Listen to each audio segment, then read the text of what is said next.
Hello everyone, welcome to my channel. आज मी घेऊन आलेली आहे ॲव्होकॅडो पुडिंग.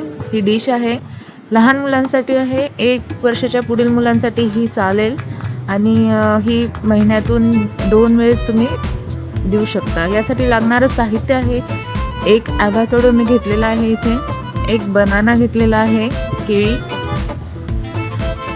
इथे मी डेट्स घेतलेले आहे. डेट्स हे फ्रेश होते माझे, तरी पण मी एक अर्धा तास इथे मी भिजत घातले होते पाण्यामध्ये.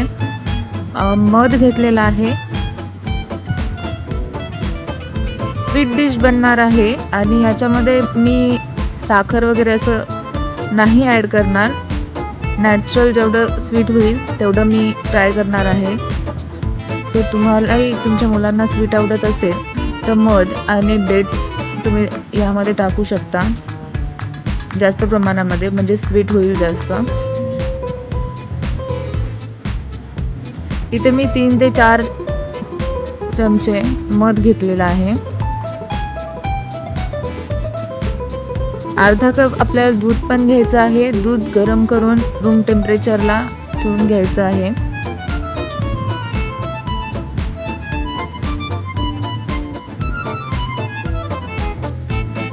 खूप छान अशी डिश आहे ही, मुलांना नक्की आवडेल ही. ॲव्होकॅडोमधून पोटॅशियम मिळतं आपल्याला, फायबर्स मिळतात.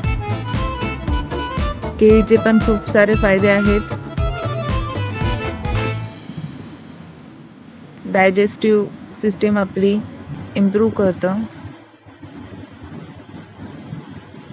ही तुम्ही रोज नाही दिली तरी पण ॲटलिस्ट महिन्यातून 2 ते 3 वेळेस ही लहान मुलांना द्यायला पाहिजे.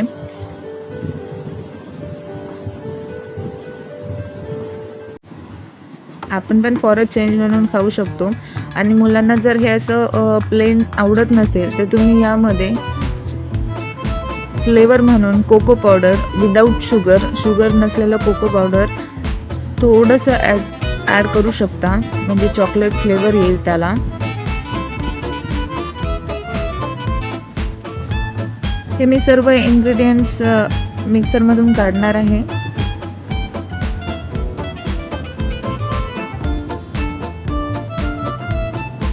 बनाना, ॲव्होकॅडो, डेट्स, मध,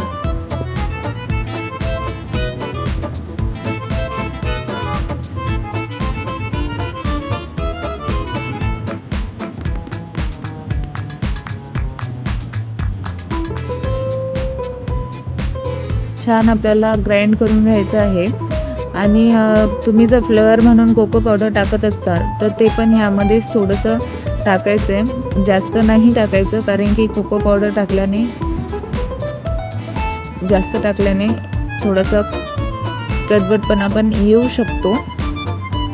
त्यामुळे साखर नेसलेलं कोको पावडर थोडंसं टाकायचं आहे. मी नाही टाकलेलं इथे.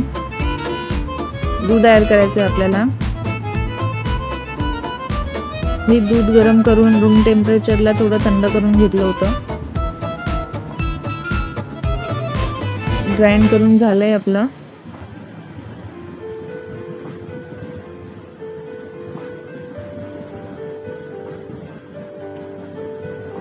हे तुम्ही सेट होण्यासाठी फ्रीजमध्ये ठेवू शकता किंवा मग असं पण डायरेक्टली तुम्ही मुलांना खाऊ घालू शकता. जेव्हा तुम्ही खाऊ घालताल तेव्हा खाऊ घालताना थोडंसं किंचितसं मीठ ॲड करायचं आहे, म्हणजे थोडं टेस्टसाठी छान टेस्ट येईल त्याला. अशा प्रकारे आपलं ॲव्होकॅडो पुडिंग तयार झालेली आहे. तुम्हाला ही डिश आवडली असेल तर नक्की लाईक, शेअर आणि सबस्क्राईब करायला विसरू नका आणि नक्की करून बघा ही डिश. थँक्यू.